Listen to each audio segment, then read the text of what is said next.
Music City tonight with Quirky Chase, visiting with the lovely Reba McEntire. Yes. And I mentioned at the beginning of the show, Lorian and I both have read the book, and we have so many things that we want to talk to you about. We'll never get through it all. We got a list of things here. You didn't get my note? What note? What note? I'm not talking about the book. Did you get our note? Yes. Yes, you will. No. That's a lot of fun. Okay. The book comes out, and, I mean, all about Reba's life. Yeah. And what the Enquirer does is wants to talk about the juicy stuff. Yep. The marriage. Does that bother you, or is that... Nah. Is that okay? No, I read it. They got most of it right, so it's okay. Okay. All right. What bothers you when they don't get anything right? That's when it's I bad. know. Now let's be honest. Over the years, as you and I have done interviews, being a reporter as I am, I've always wanted to talk to you about the breakup of the first marriage with Charlie Battles. And you were always very polite, but you just said, no, I really can't talk about it. Yeah. Why couldn't you talk about it then, and why can you talk about it now? My daddy always told me, he said, if you don't have something good to say, just keep your mouth shut. So, talking about a divorce is not the most pleasant thing in the world. Yeah. It was a breakup of a marriage that really started out very, very happily. Real good years between me and Charlie. Mm-hmm. We loved each other tremendously. But after a while, things started going downhill, and I made up my mind to change my life and to move away from Oklahoma and divorce Charlie. And it was just really hard to talk about, because I knew if I talked about it, it would hurt Charlie, and I never wanted to hurt Charlie at all. I did enough by divorcing him, so... Yeah. Well, was it because he was sort of trying to be dominant in your career and tell you exactly what to do? He didn't tell me exactly what to do, but he did make a few suggestions and approved a few dates that was a huge embarrassment to me. Mm-hmm. And that I wanted him kind of out of the music career and just basically be my husband.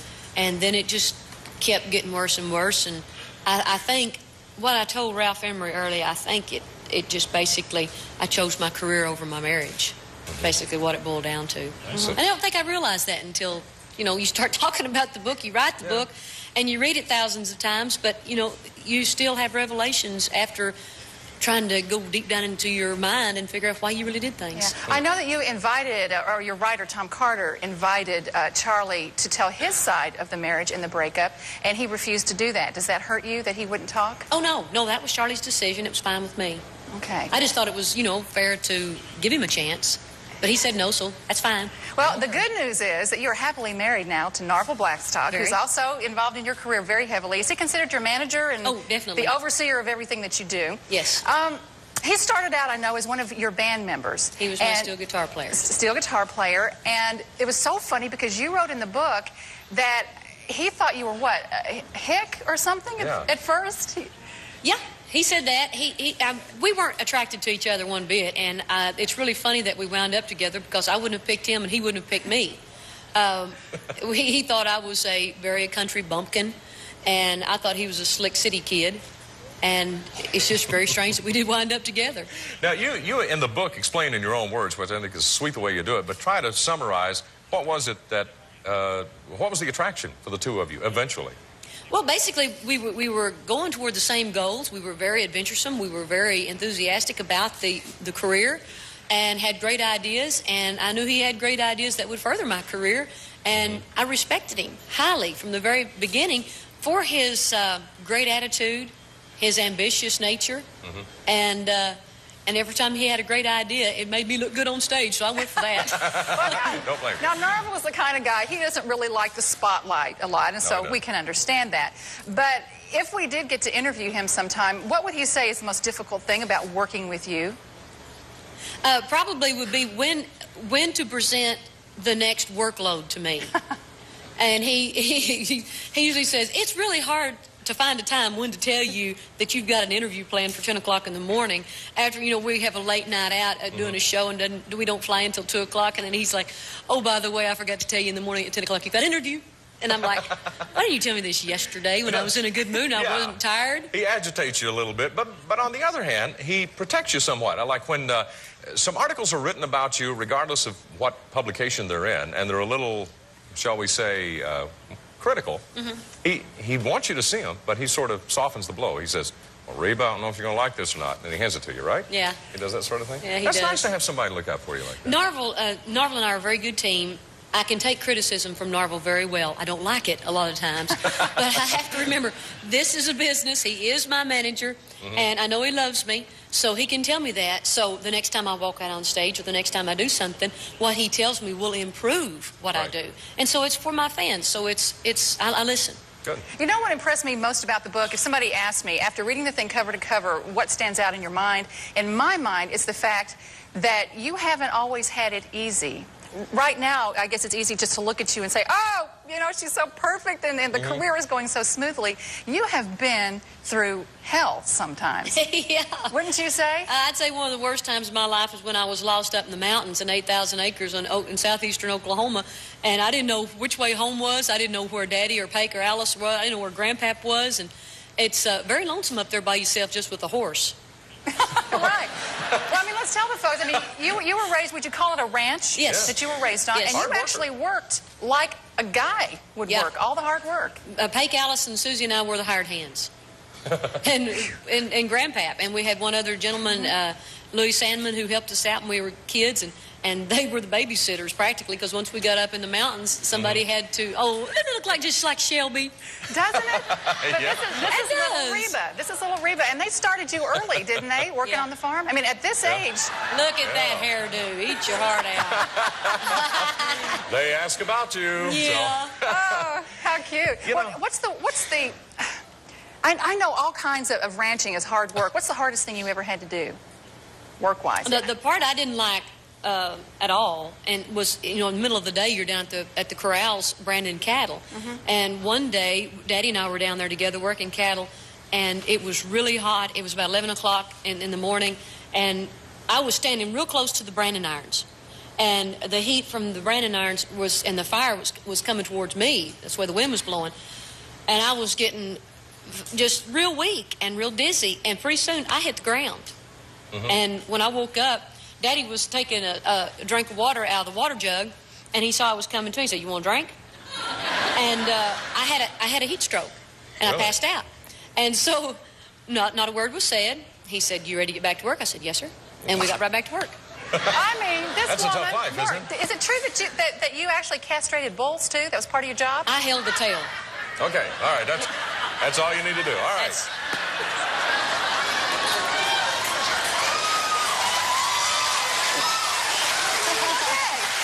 Somebody had to. Somebody had to. And then when I graduated up to start vaccinating the cattle and stuff, Susie had to hold the tail. All right, yeah. I got it. Okay. All right.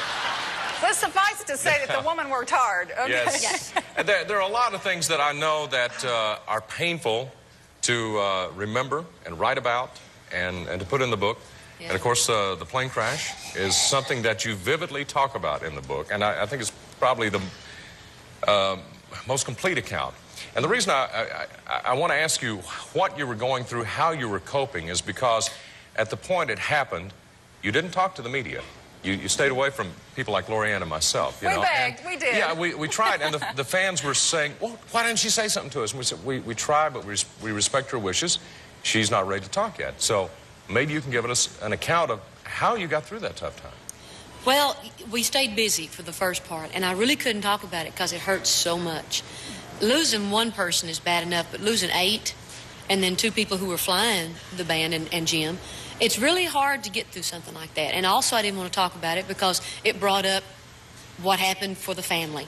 Yeah. It was just another constant dig at them. And then my organization, every time I brought it up, it was just like, please don't talk about that. So I had more people than just me to think about.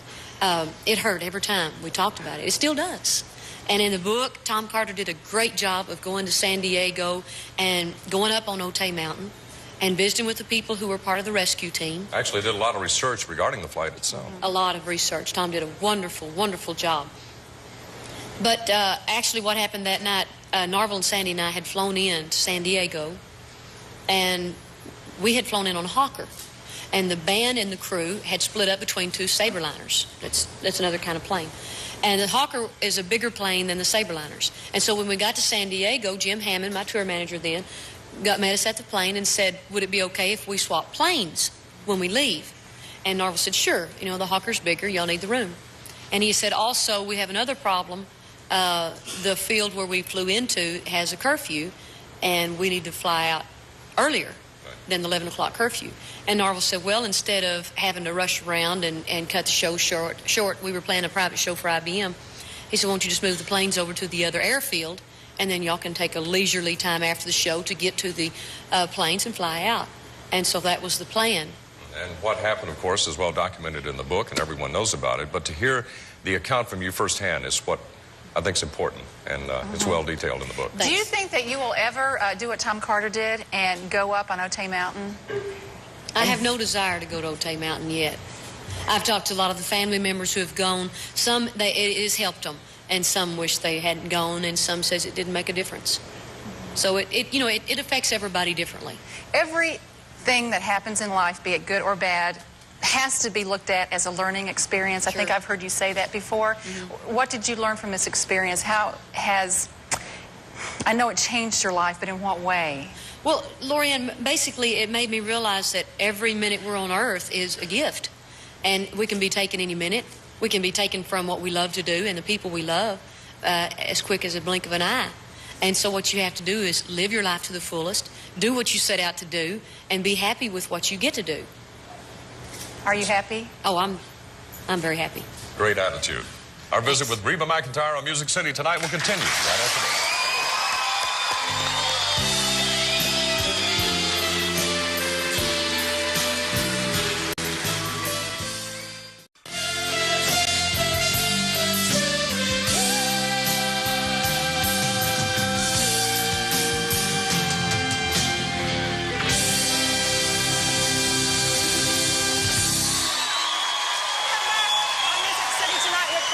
Talking to Reba McEntire about her new autobiography out in stores today called My Story. We're trying to get to the nitty-gritty about a lot of things. And Reba, it's the truth. A couple of your siblings in the book said that you were a brat when all of you were growing up. Really? Yeah. Is that true? No. Well, wait a minute. I'm a good kid. I was the perfect child. I was the only one out of the four that was perfect. What made him... My book, I can tell it the way I want to. It's my I know it's your story. book. I know it's your book. Well, wait. They agree with me. Thank y'all ever so much. Wait a minute. Well, what would make them think you were a brat anyway? I have no earthly idea. Oh, come on. Surely you did I was something. so good. Oh, are you not going to tell us any good story? I tell you what, since Reba's not going to tell the truth, we have somebody who will. I know it. Yes, we do. That's right. We will get the straight facts. Your sister, Alice, is here. Alice, come on out. Come on out, Alice.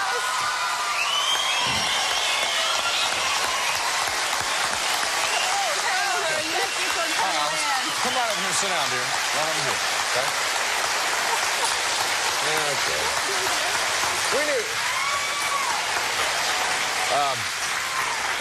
We thought you might deny the brat business, so... Get here? I've been trying to get here since 4 o'clock this morning. Wait a minute. Don't interview her. It's our job. Give her Hold a on a minute. There you Kleenex. go. Give her a Kleenex. I talked to her, when was this, day before yesterday? And I said, please come down and see me. Please come down to see me. Why didn't you tell me you was going to come to see me? Well, she didn't want to because we wanted to bring her out and surprise you. Don't you say anything or I'll break both your legs. No, wait a minute. Time out. Wait a minute. This is your book, but it's our show, Yes. so hold on a minute. All right. All right. What's she a bit of a... Watch it, Alice. A brat? How much money you got, Reba? Oh, I knew it was going to come down to this. Oh, no. Oh, No. boy. Every story that I've ever told, Reba always has a different version. Really? Alice had amnesia at an early age. Is that true?